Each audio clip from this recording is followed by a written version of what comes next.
Olá, amigos da TV Cidade, estamos com mais um programa aqui, falando sobre prevenção, sobre cidade. E para falar sobre prevenção e sobre segurança, trouxemos hoje um especialista, considerado um mestre em ensinar as pessoas a se proteger, a realizar melhores funções nas suas atividades. Temos aqui com nós o mestre Diogo, ou Tenente Diogo, para quem já é da segurança, que conhece essa pessoa aí, né? Obrigado, Diogo, por ter aceito o nosso convite. Ficamos muito gratos por você vir especialmente aqui para nossos estúdios para bater um papo. E vamos conhecer mais o Diogo. Câmara 1 para dar o teu oi inicial aí. Saudações, Diogo Duarte. Alguns me conhecem como Mestre Diogo, se me conhecem das artes marciais. Outros me conhecem como Tenente Diogo, se me conhecem ou da Brigada Militar ou do mundo operacional. Saudações a todos e vamos bater um papo bem interessante a partir de agora. Muito bem. Diogo tem residência fixa hoje aonde? Atualmente resido em Porto Alegre, fazendo alguns planejamentos, de repente ir para Santa Catarina, de repente São Paulo, mas atualmente em Porto Alegre. Ah, tá pensando em voos mais altos aí. Sim. São Paulo, pela questão de negócios. Florianópolis, qualidade de vida. Mas por enquanto está na fase de planejamento. Os gaúchos estão tudo fugindo para Santa Catarina. Antes era o contrário, né? Agora mudou tudo, né? Exatamente. Santa Catarina hoje na segurança, lá tem uma vantagem porque nunca tiveram um governador do PT, então isso ajuda bastante, né? Total. Mas tem gente lá que está dando exemplos para o Brasil inteiro. O Santa Catarina, se tu te lembra, tu é novo, tá bem mais novo que eu, né?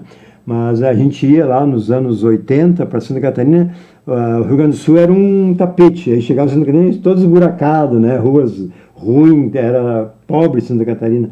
Em 35 anos para cá, os caras reverteram, hoje um dos melhores estados do Brasil para viver, né? Com certeza. O que tu atribui isso? É planejamento de longo prazo? O que tu, pela tua experiência? Acho que são vários fatores. Um planejamento, continuidade também, eu acho que é importante. De nada adianta, por exemplo, o governo A fazer algo interessante para a cidade e aí o B assume e desconstrói tudo. Isso aí não vale nada do que o cara fez. Né? Exato. Isso acontece das 497, eu acho que 490, né, no Rio Grande do Sul. Eu acho que é raro, mas acontece muito. É raro, mas acontece muito. Boa. Diogo, a tua primeira profissão, ou a tua profissão mais duradoura, o que interessa aqui na segurança, foi a Brigada Militar. Tu ficou quanto tempo na Brigada? Brigada Militar, 26 anos. Total, 31 anos de serviço, somando com o Exército, mas Brigada Militar, 26 anos. 26 anos, é uma boa experiência. Esses 26 anos, quem atua no trecho, vamos dizer assim, quem atua nas ruas, sabe que 26 anos tranquilamente dá para multiplicar por 3, por 4. Então, 26 anos não são 26 anos, vai muito além disso. E sempre Porto Alegre? Sempre Porto Alegre. Sempre Porto Alegre. E qual é o bairro que tu mais trabalhou ali? Eu trabalhei a maior parte do tempo na área do 9º Batalhão. Ou seja, as 4 ilhas, é que vai mudando, né? Sim. Vai mudando. Até agora, nesse momento, eu sei que mudou um pouco, não sei como é que está agora, exatamente. Assume o número 1, eles fazem... Fazem algumas mudanças, mas as 4 ilhas, que estão na entrada de Porto Alegre, Avenida Farrapos, Vontade da Pátria, Centro, Bairro Moinhos, parte da Cidade Baixa, até a Avenida Ipiranga. Então é um grande trecho, ou seja, desde uma área nobre até uma área de vilas. Tu podia muito bem, isso era interessante na área do 9º Batalhão. Tu podia, por exemplo, às 20 horas da noite, estar atendendo uma ocorrência numa área nobre. Moinhos de Vento. Moinhos de Vento. Pessoal, claro, tô sim, teatralizando aqui. Claro. Todo mundo de terno, gravata, uma BMW lá na frente. Sojipa. Né? Ou seja, atendendo uma ocorrência com esse tipo de público, às 20 horas. Às 21 horas, tu tá na Ilha do Pavão, com alguns casebres, pessoal que trabalha com carroças, enfim, público recicladores ali. Recicladores, um público totalmente diferente. Então, uma experiência muito interessante, sim, porque, imagina, olha a diversidade de público e a diversidade de tipos de ocorrência. Sem contar Farrapos ali também, que tem a prostituição ali. Total, né? Total.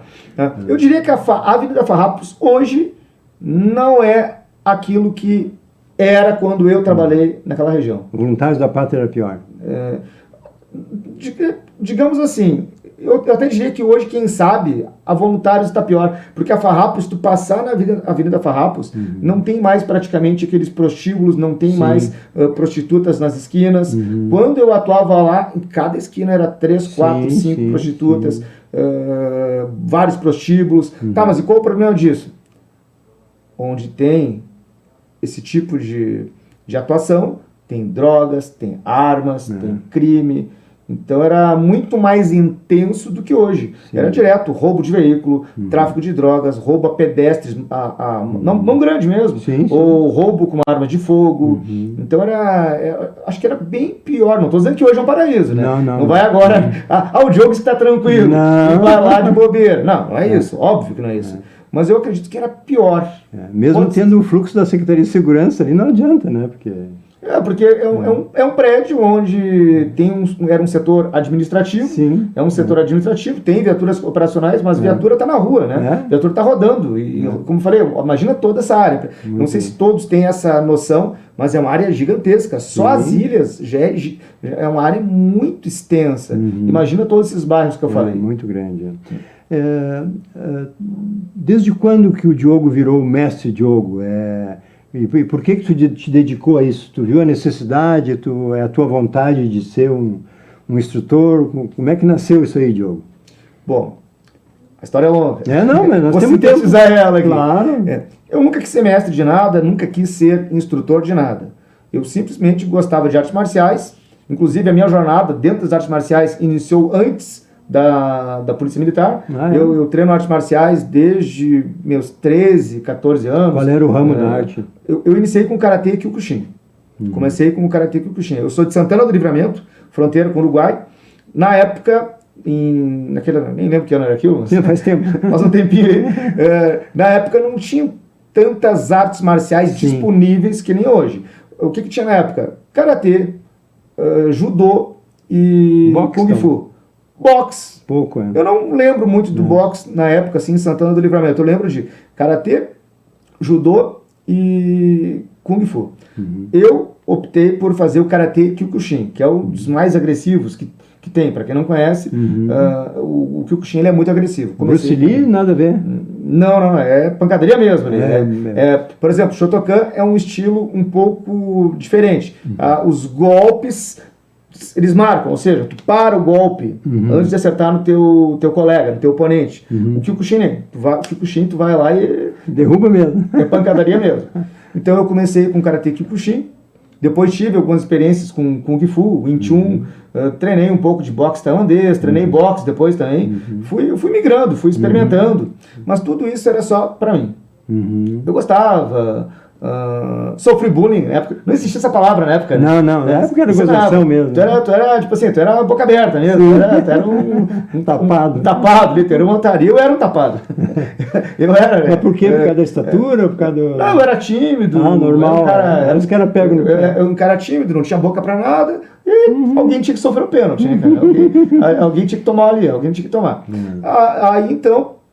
Eu não estou dizendo que tem que fazer isso. Claro, pelo contrário. É aquele negócio, não façam o que eu fiz. É outra época. Outras épocas. Aí eu sofria bullying, não existia essa palavra. Não. Não existia isso, mas aí é o que eu sofria, digamos assim.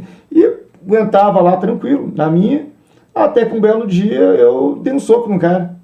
Ele colocou o pé na minha classe para amarrar o tênis. Dentro da sala de aula. Eu pedi para ele tirar, ele não tirou, ficou lá e nem lembro o que ele me disse. Sei que eu levantei e dei um soco de cima para baixo, pegou no nariz, né, cara? Deu. Aí o cara chorou a aula toda. E o professor? Não te expulsou da sala? Não, nem viram ali, né? Não viram, né? Cara, eu não lembro os detalhes, mas não fui. Naquela ocasião eu não fui para a sala de aula, para a direção, né? Não fui. Não lembro o que aconteceu, mas não aconteceu nada. Tá, mas aí o guri chorou e aí ele aceitou. Tô grandão. E eu usou se arriando ainda. Claro, continuava o bullying, mas de outra maneira, né? Aí depois, cara, assim, ó, deu mais uns... Não lembro o período, mas deu mais umas 7 brigas. Joguei um cara pela escada, deu uma porrada no nariz de outro lá também, no refeitório. Já viu que tu podia. E o pessoal começou a me respeitar. E o cara Na força. Comecei a gostar disso. Não vai na educação, vai na porrada. E aí começavam a se arrear ainda, mas se arreavam tipo, vou chamar o Diogo que vai te bater. Ah, bom, já virou herói. Coisas assim, né? Óbvio que pro teu ego, ainda mais para quem vive sendo considerado um topeiro ali, né? Sim. É melhor aquilo ali do que outras coisas. Imagina que idade também, né? Eu tinha, sei lá, 12 anos, 11 anos. Era criança, né, cara? A gente não sabe nada, né, nessa época. Exato, hoje eles sabem tudo, né? Então eu tinha 11 anos, 12 anos, 6, 7, 8, 9, 10... 11 anos, 11 anos. Foi quando eu fui pra sexta série, assim, que começou mesmo o inferno pra mim. Né? Foi isso daí. Aí eu comecei a treinar artes marciais. Obviamente que quando eu comecei a treinar artes marciais, eu queria dar mais porrada. Era isso que eu queria. Mas o professor disse que não, né? Eu queria dar porrada profissionalmente, né? Vamos potencializar isso. Só que o que aconteceu? Lá na arte marcial, aí o instrutor começou a me mostrar valores, começou a me mostrar que, se necessário, sim, eu tenho que me defender. Mas eu não tenho que sair por aí abusando e batendo nos outros. Sim, todos os professores dizem, né? Aí eu comecei a ver as artes marciais com outros olhos. Mas só queria me defender. Sim. Comecei a me posicionar mais, me sentir mais confiante. Claro, não mudou da noite pro dia, claro. Sim, não, isso é uma... Eu continuei sendo um topeira por vários anos ainda. Mas respeitado. Um topeira respeitado ali, né? Mas eu comecei a despertar. Olha que coisa, né, cara? Aos pouquinhos foi indo. Mas eu despertei mesmo, acho que lá pelos meus 22 anos, dentro da brigada. Olha só. Aí que eu comecei a despertar a questão da liderança, questão de ser mais ágil, mais dinâmico. Foi um processo, digamos assim. E por que tu resolveu entrar na brigada? Bom, então, as artes marciais foi por uma questão de parar de apanhar. Parar de apanhar. Apanhar não apanhava. Sofri o tal de bullying, né? As artes marciais, na realidade, foi para eu bater nos outros. Aí eu aprendi que não é bem assim. E o pior é que eu não briguei mais, sabe? Não briguei mais. O professor fez valer. Eu não briguei mais. E o pessoal também meio que me largou de mão. Bom, depois eu entrei para o Exército. 18 anos. 18 anos, tinha interesse de entrar no Exército. Fui para o Exército. Lá no Exército, eu fui motivado por um colega do Exército que passou no concurso da Brigada Militar. Um colega. Ele passou no concurso da Brigada Militar. Nunca mais vi o rapaz ali. Lembro só que o nome dele é Santos. Eu não faço ideia qual é a situação dele. Nunca mais vi ele. Bom, então, motivado por ver um colega do Exército entrar na Brigada Militar, que daria uma estabilidade, porque o Exército está hoje e amanhã tu não está. E o serviço do Exército era quarto de hora. Aqueles negócios de ficar lá de madrugada, trabalha 2 horas, descansa 4. Nossa, é muito cansativo aquilo, muito cansativo. Então, eu me inspirei nisso e entrei na brigada. Entrei na Brigada Militar. Entrei na Brigada Militar. Sim. Com que idade?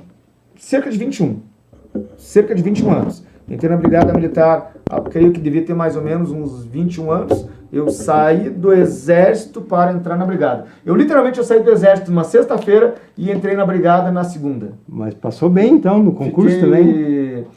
Na época, pelo que eu recordo, eu fiquei em 6º lugar, lá em Santana do Livramento. Estudioso. Tava mais ou menos afiado ali. Não é fácil chegar no... Eu fiquei em 6º lugar na cidade. Não sei agora no estado, né? Mas na cidade fiquei em 6º lugar. Foi bem. Dei baixa do Exército na sexta. Fiquei, entre aspas, 2 dias como civil, dentro de um ônibus praticamente, deslocando de Santana do Livramento para Porto Alegre e depois Porto Alegre a Montenegro, onde eu realizei meu curso. E segunda-feira dei ingresso à Brigada Militar. Lá na Brigada Militar eu comecei a desenvolver essas competências de liderança. Talvez pela minha postura, que eu tinha uma postura firme, por ser oriundo do Exército, o sargento Ketz, que era o nosso... Esse tu não esqueceu. Esse eu não esqueci. Esse eu lembrei, não tinha? Esse era mestre mesmo. É que ele dizia, meu nome não é Quetz, não é nem Kitz, meu nome é Ketz. Não tinha como esquecer. Aí gravou, né? Aí eu decorei esse nome aí. Então, o sargento Ketz me escolheu para ser o xerife da turma. Quem sabe, xerife é uma desgraça, né? É o cara que paga o pato por todo mundo aí. Então ele me escolheu para ser o xerife. Eu fiquei 3 meses como xerife. Geralmente é um período curto. Eu fiquei 3 meses. Tinha um rodízio, mas não te tiraram. Eu fiquei 3 meses como xerife. E lá, naquele momento, eu tive que despertar minhas habilidades como líder, que eu nem tinha. Tive que... Tinha 19 anos? Hashtag dá teu jeito. Eu comecei a observar o que... Olha só, hoje eu estudei muita coisa de inteligência emocional, programação neurolinguística, neurociências, hipnose, me formei em tudo isso aí. Sou hipnólogo, sou especialista em neurociências, treinador em programação neurolinguística, inteligência emocional, me especializei nessas áreas aí. Para lidar com o ser humano. Exatamente. A mentalidade está conectada com tudo. Então eu me especializei em tudo isso. Naquela época eu não entendia nada disso. Nada. Pense em nada. Porque eu ainda era o topeira. Não. Já passou essa fase. Mas ainda era meio boca abertinha ali. O véu não tinha saído tanto, ainda estava assim, uns resquícios ali pela frente. Boa. Bom, então eu não entendia nada disso. Mas quando eu comecei a estudar essas questões de PNL, inteligência emocional, liderança, quando eu comecei a estudar isso, eu percebi que lá eu já fazia algumas competências que eram dessas cadeiras. Por exemplo, dentro da programação neurolinguística há uma coisa chamada modelagem. O que é modelagem? Modelagem é tu observar um modelo de sucesso de algo e replicar. Por exemplo, eu não sei falar em público. Eu observo alguém que sabe falar, vejo como ele gesticula, como ele fala, como ele se posiciona e eu repito. Modela o teu tipo.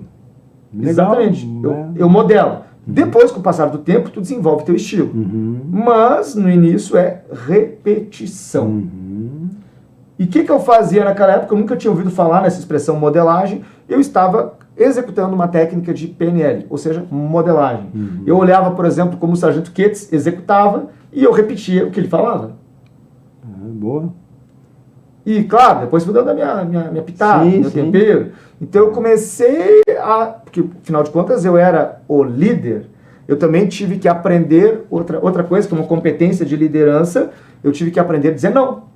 Os meus colegas, os outros alunos soldados, vinham pedir coisas para mim, eu não. Afinal de contas, cabe a um líder saber dizer não. E, às vezes, dizer não é mais dolorido que dizer sim. O sim é fácil, né? O sim vira, né? Exato, né? Então eu tive que desenvolver essa habilidade de dizer não. Então lá eu comecei a desenvolver algumas competências por modelagem. Óbvio que eu não fazia ideia do que era modelagem. Demorou para aprender, mas já saiu praticando. Por isso que quando eu comecei a estudar PNL, eu me identifiquei tanto.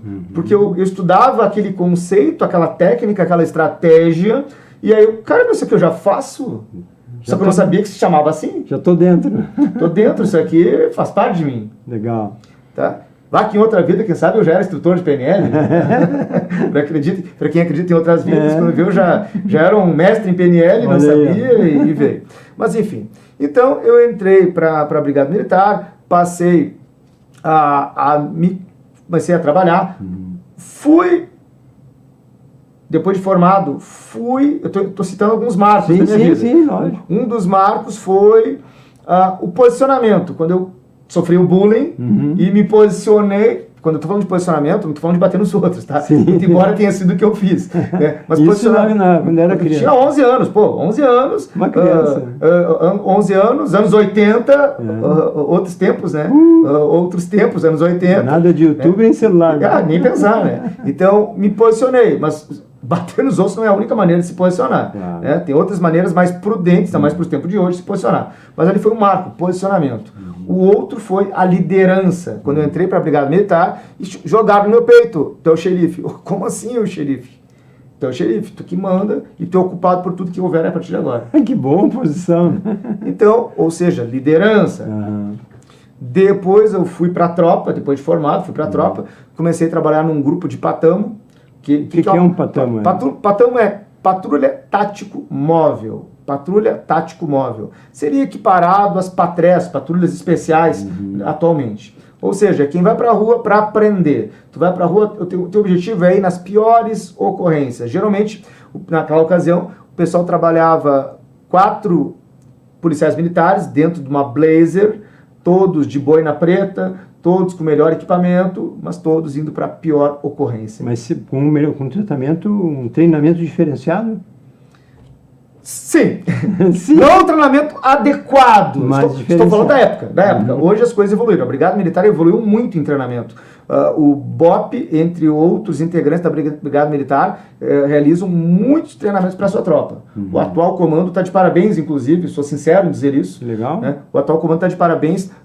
Nos últimos anos, há uma promoção gigante de cursos dentro da Brigada Militar. Olha, o que antes não existia. Né? Não existia. Na minha época... Até porque, né, Diogo, hoje diminuiu o efetivo, tem que ser mais eficaz, né? Sim, os tempos mudaram, né? Os tempos mudaram. Então, hoje... Mas eu não posso reclamar. Sabe por que eu não posso reclamar? Porque como não tinha treinamento adequado na época, o que o Diogo fez? O Diogo descobriu onde tinham pessoas ministrando cursos. E eu ia lá e pagava com o meu dinheiro. Eu pagava do meu bolso para fazer cursos. E eu fiz tanto curso, que chegou um ponto que eu me senti qualificado para dar aula. E começou isso há quanto tempo, mais ou menos, para dar aula? Eu inicialmente comecei dando aula dentro da minha própria patrulha, da minha própria Patamo. Então, lá por 2000, digamos assim. 24 anos. Lá por 2000. Mas eu dava aula desde 96. Tive uma experiência já de dar aula dentro do Exército, dentro do curso soldado também eu pude dar algumas instruções. E depois dei umas aulinhas. Sempre fui metido a dar aula, né? Então, acho que já era o meu destino. Eu sempre fui... gosto, sabe? Né? Exato, né? Então eu sempre fui metido a querer ensinar. Às vezes nem sabia direito as coisas, já queria ensinar. É bom. Né? Mas era algo sempre me impulsionando para transmitir conhecimento. Legal. Bom, então, foi bom que não teve treinamento naquela época. Por que foi bom? Porque isso me despertou o interesse de me qualificar. E eu me qualifiquei tanto ao ponto de começar a dar aula. Tanto que hoje eu dei aula na Turquia, em Istambul, na Dinamarca, Esbjerg, Veneza, na Itália, Estados Unidos, Allen, no Texas. Estados Unidos? Dei aula nos Estados Unidos. Dei aula... eles têm uma polícia especializada, né? Sim, dei aula nos Estados Unidos. Dei aula em Buenos Aires, dei aula em Montevidéu. Como é que te achavam, assim, Alguns contatos, né? Alguns contatos, por exemplo, na Dinamarca foi um mestre que eu tenho de Kyushu, que é uma arte marcial que estuda os pontos vitais, que me convidou para ir dar aula. Tudo pago por ele, passagem aérea, hospedagem, alimentação, mais a minha diária, tudo pago por ele. É bom, fez um turismo e ainda recebi minhas horas aulas. Estados Unidos, um primo da família Grace, um dos primos dos integrantes da família Grace, o mestre John Machado, que ele tem lá o centro de treinamento dele. Nos Estados Unidos. Contatos nos Estados Unidos, enfim, contatos. Mas tudo isso porque eu me qualifiquei. Especializou. Então, vamos supor que a Brigada Militar naquela época lá tivesse um treinamento fantástico. Muito difícil que eu ia começar a pagar do meu próprio bolso para me qualificar. E esses treinamentos que tu fazia para a Brigada, tu recebia? Não. Lá no início não. No início não. Pois é? Não. Depois, anos depois, não vou lembrar agora que momento exatamente, depois eu entrei para a equipe de instrutores, e aí eu dava aula para a Brigada Militar, remuneradamente. Até hoje ainda dou aula, estou na reserva agora, mas eu ainda posso dar aula na Brigada, e aí eu sou remunerado para tal. Mas lá esses primeiros treinamentos, não. Era no amor. Era no amor, era a minha equipe, né? Era a minha própria equipe ali. Então, assim como eu dava aula de algumas matérias, eles davam aula de outras, tinha um intercâmbio entre nós ali. Então, eu trabalhei numa equipe, eu tive esse privilégio de trabalhar numa equipe muito comprometida. Uma equipe séria, comprometida, e o pessoal investia em equipamentos, o pessoal investia em treinamento, o pessoal estava sempre buscando mais. Sim, por conta própria. Até porque todas as operações não era feijão com arroz, né? Nenhuma era. Não era como uma luta num tatame que tu podia dar 3 tapinhas e pedir para parar a luta. Não, ali, e tu não luta por uma medalha, é pela tua vida. E os morros lá do Partenon também, né? Ali era boca braba, né? Ali nós não atuávamos tanto, mas com frequência íamos em apoio. Em apoio. Até porque quando dá um estouro naquela unidade, reúne. Eles pedem principalmente das patamos, das patrés das outras, né? Então, quem vai lá? Vai esse pessoal. Tu está ali para isso. Tu está ali para isso. Mas como tu está complementando o que eu falei, comecei, assim como a arte marcial, foi para consumo próprio. Aprendi para consumo próprio, nunca quis dar aula. Dentro da brigada, eu comecei a estudar para consumo próprio. Eu queria ficar vivo. Era só isso. Mas chegou um ponto que, de tanto que eu estudei, de tanto que eu fiz cursos, que eu me senti habilitado a dar aulas. E qualificado, né? Qualificado. E outra, para que eu ia fazer, de repente, inclusive você não era visto com bons olhos, o chamado bico? Para que eu ia fazer bico, que não era visto com bons olhos pela corporação, Sim. e tampouco não estava a fim de expor a minha vida, porque afinal de contas, no bico, fazendo o serviço de segurança, Tá sozinho, tá sozinho, cara, tá sozinho. Ali era ruim. Quantos que perderam a vida nisso? Nossa, muitos colegas morreram naquela circunstância. Muitos, Então, eu não estava a fim de passar por isso. E eu tinha uma qualificação. E havia uma demanda no mercado de pessoas querendo se qualificar. Comecei a dar aulas. Isso há quantos anos atrás, mais ou menos? Eu já ministro desde 96, mas quando eu comecei mesmo, assim, valendo, de maneira mais efetiva, acredito que foi 2007. Então tem um bom tempo, né? Sim, já temos aí uma... Isso é bom e é ruim, né? Sinal que está ficando velho. Em 87 eu fiz um curso de tiro, mas era lá no Praia de Belos, mas era com a polícia civil. Sim. A brigada não tinha na época isso aí. Em 87, né? Então, Sim. Mas hoje tem muitos cursos nisso aí, né? Sim. Hoje... E a Brigada Militar evoluiu muito nessa questão dúvida, de treinamento. Né? Mas foi dessa maneira. Eu comecei fazendo por mim, para eu me qualificar, para eu ficar vivo. Preservar a vida, né? Preservar a vida. E depois eu comecei a dar aulas. Viu que estava apto e tocou ficha. E a questão mestre foi mais porque a maior parte do conhecimento que eu tenho foi oriundo de investimentos meus. Eu investi com o meu bolso, viajei, paguei cursos. Não foi coisa que eu aprendi dentro da corporação. Claro, a expertise, aquela experiência de estar lá no combate foi de lá, é óbvio. Claro, dia a dia, né? É óbvio, né? Porém, a questão dos diplomas que eu tive, as qualificações, foi cursos que eu paguei. E outra também, que eu não queria que vinculassem que eu estava dando aula ou qualquer coisa do tipo usando a Brigada Militar. Eu sempre procurei, desvincular totalmente. A Brigada Militar é uma coisa, eu sou outra. Então, por isso que eu optei por usar a expressão mestre Diogo e não sargento Diogo ou tenente Diogo. Porque quando eu comecei, eu era sargento.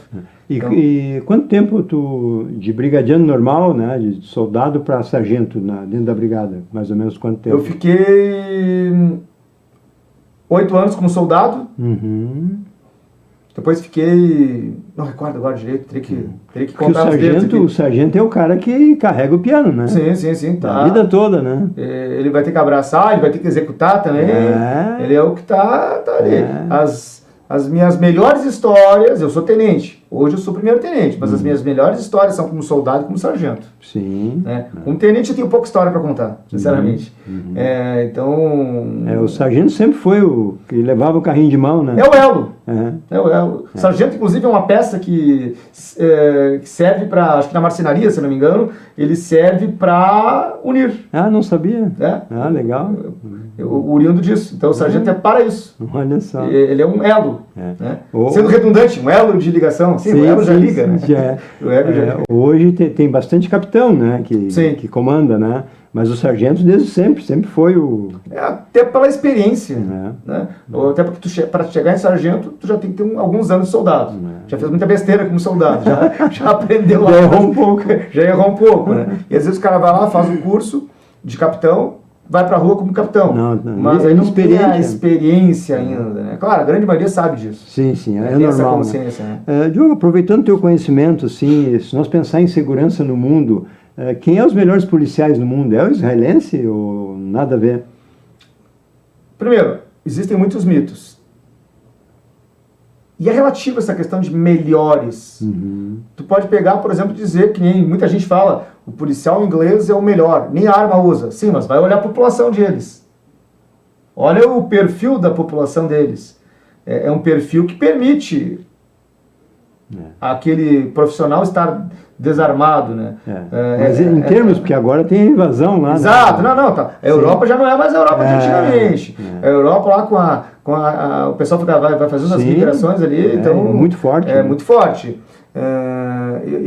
Há anos atrás, acho que 2016, talvez, não recordo bem, eu fui na França, por exemplo, me surpreendi. A França parecia o camelódromo ali da... Camelódromo não, perdão. Parecia próximo ao camelódromo, parecia a Vontade da Pátria. Sim. Tem um trecho, isso há anos atrás, se bobear tá pior agora. Quando eu... Cara, isso aqui é a França. Não, a gente desceu no país errado, isso aqui não é a França. Parecia ali a Vontade da Pátria. Camelódromo ao ar livre e um monte de coisa junto, né? Total. Em 95 eu fui para a Itália, não foi diferente. Bom, eu não me lembro agora, acho que foi uma rodoviária, ou era do aeroporto, não lembro agora. Acho que era o aeroporto de Roma, que eu estive também, tinha mais mendigo que a rodoviária de Porto Alegre. Sim. Na rua. Sim. A migração, né? E eu tentaram me furtar em Roma. Opa, te bater a carteira? Tentaram bater minha carteira. Normal, né? Tentaram bater minha carteira. E daí? Eu tô entrando dentro do trem, aí a pessoa que estava na minha frente parou do nada, aí eu bati nela, e no que eu bati nela, a outra atrás de mim bateu em mim, né? Só que, pô, isso é estratégia da Vontade da Pátria, né, cara? Porto Alegre. Os ônibus da Gravataí, Alvorada. Isso é básico, né, cara? Pô, vai me pegar desse jeito, né? E daí? Aí, eu tava com a carteira no bolso de trás, que obviamente que não seria prudente, mas era um bolso fundo. Não deu tempo. E eu não tava dormindo ali também, né, cara? Eu nem consigo ficar distraído. Sim. Aqui mesmo, eu tô aqui falando contigo e vi, mexe, eu olho pra lá. Sim, eu não consigo não olhar, da profissão, né, cara? Né? Eu me treinei pra isso. Claro. Que inclusive é o que eu tava dizendo, que foi o outro marco. O pessoal da minha guarnição descia rápido pra abordar os caras e eu ficava sentado na viatura. Onde é que eles foram? Aí eu olhava, os caras estavam abordando o cara na parede. Pô, eu não vi o cara. Aí de novo. Aí eu, não, cara, eu vou morrer uma hora dessas. Vou me ligar. Aí eu comecei a me treinar que eu tinha que olhar pra qualquer movimento. Sim, tá ligado. E hoje eu não consigo parar de olhar. O hábito da profissão. Eu não consigo parar de olhar. Né? Então... Mas tu deu uma chave no cara ou não? Não, quando eu senti que tocaram minha carteira, deu uma cotovelada, né, cara? Mas deu uma cotovelada que afundou a costela. Eram duas mulheres. Né? E ela saiu me xingando em espanhol. Mas, ou seja, aquela velha estratégia de o que está na frente para, aí tu bate, o outro bate em ti, pede desculpa e levanta tua carteira. Normalmente com um casaco aqui para poder, né? Cheio de estratégia. Não, pelo amor de Deus, né, cara? Força ela saiu te xingando. Saiu me xingando em espanhol. Mas não levou nada. Não levou nada. Eu tava ligado ali. Na Europa, nos metrô é direto, né? Ou seja, lá também tem furtos. Muito. Né? Lá tem furtos. E os melhores do mundo. Na Espanha, um mendigo lá me xingou horrores lá porque eu não quis dar uma moeda pra ele. E brabo, queria vir pra cima ainda. Então, ou seja, cara, lá tem problemas que tem aqui. Muito. E tá piorando por causa desse negócio. Os caras estão invadindo, estão indo. Sim, é muito. Então, é muito relativo. Qual é a melhor polícia? Por que eu tô falando isso aí? Mas de treinamento, o que tu viu na tua vida aí? Bom, o pessoal da polícia de Israel são muito treinados para a realidade deles. É um mito achar que o israelense é um especialista em lutas. Não é bem assim. Porque tem umas academias que o cara é especialista em luta de israelense.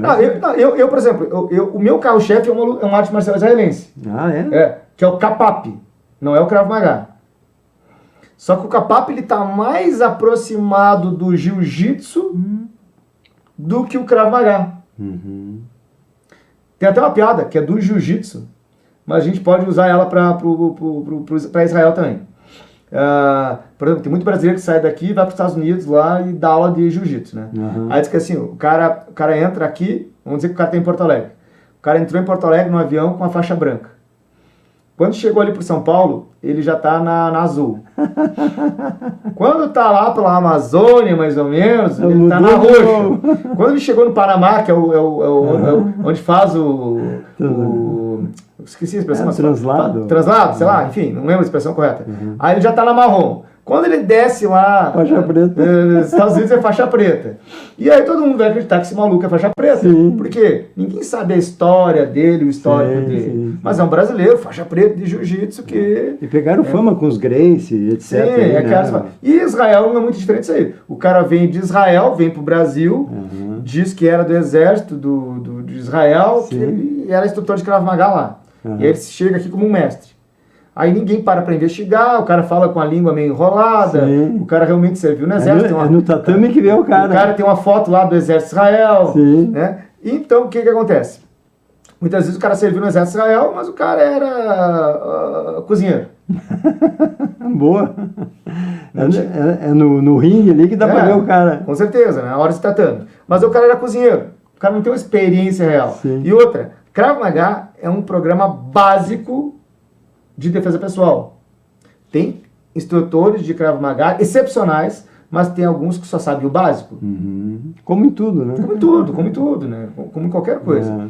Então, acho que é importante desfazer esse mito. Mais um, né? Legal, mais um. Mas é importante desfazer esse mito. E os Estados Unidos também tem uma boa formação? Tem, com certeza, mas aí já é outro mito, que eu gosto de quebrar isso. Por exemplo, o cara é da SWAT. Tá, mas SWAT não é uma unidade única que tem os melhores policiais. Cada estado Cada cidade, não é nem estado. Ah, não? Cada cidade tem uma SWAT. E óbvio que tem SWATs e SWATs. Às vezes o cara vai daqui pros Estados Unidos, deu aula para uma SWAT de uma cidadezinha pequena que tinha... Dei aula para SWAT. Deu, não tá mentindo. Mas... Porém... Qual SWAT, entende? Por exemplo, uma das maiores é de Los Angeles. Tá? Então, por isso que então é relativo. Tudo é relativo. Tem policiais nos Estados Unidos, algumas cidades, que realmente os caras têm muita experiência. E tem policial nos Estados Unidos que não vai sobreviver nem aqui em Farroupilha. E sem contar que a lei lá fica do lado do policial, mais fácil, né? Diferente do Brasil, né? Sim, mais fácil. Tá? Então, bem mais fácil. Então, por exemplo, um policial do... então o melhor policial do BOP do Rio de Janeiro... Talvez sim, talvez não. Manda um cara do BOP, de repente, atuar lá na Inglaterra. Talvez ele vai se enrolar. Não vai ter aquela polidez necessária para aquele cidadão, entende? Sim. Então é relativo. O que eu diria? Cada lugar necessita de um tipo de especialidade, peculiaridade de polícia. Cada causa é um caos. Cada causa é um caos. Olha lá o tempo que nós já estamos conversando. Deu ver, tá correndo. Dentro daquilo que a gente te convidou e que a gente não perguntou ainda, daria para fazer 10 programas aqui pela tua experiência, né? E eu digo sempre que a TV hoje proporciona uns 30 minutos, início, meio e fim de um assunto. No teu caso não dá, né? Mas foi bom, eu acho que passamos um bom esclarecimento. Mas dentro daquilo que tu te propôs a vir aqui conversar, o que eu não perguntei que tu vou deixar para os minutos finais para tu falar. Perfeito. Fica à vontade, câmara 1, só tu. Beleza. Algo muito importante, na verdade, duas coisas muito importantes que todos devem de ter consciência. Eu acho que existe uma falta de consciência. Então, o primeiro ato é ter consciência. E o segundo ato é como resolver isso. Nós não podemos terceirizar nossa proteção nas mãos do Estado. Por que não? Porque o Estado não vai me proteger? Sim, o Estado deve e vai te proteger. Porém, o Estado não vai estar em todos os lugares ao mesmo tempo. Então, nós devemos de nos proteger. Como assim? Então, eu devo de reagir a um roubo? Não é o que eu estou falando. Eu estou dizendo que todo cidadão deve de buscar qualificação, treinamento. Porque quanto mais conhecimento ele tiver, uma melhor tomada de decisão ele é capaz de fazer. E aí ele vai ter a tomada de decisão adequada, se age ou se não faz nada. Então, primeira coisa é nós devemos de ser os nossos próprios protetores. E óbvio, nunca usurpando a função do Estado. E a última coisa, principalmente para os homens, a maioria dos homens hoje já não é mais homem. Temos que trabalhar a nossa masculinidade. É um papo extenso, mas em outra hora a gente pode abordar melhor isso. Devemos de potencializar os atributos masculinos para o homem ser homem, de fato. Tem pouco homem, então, hoje? Cada vez menos. Obrigado pela tua presença aqui nos nossos... Cada vez menos.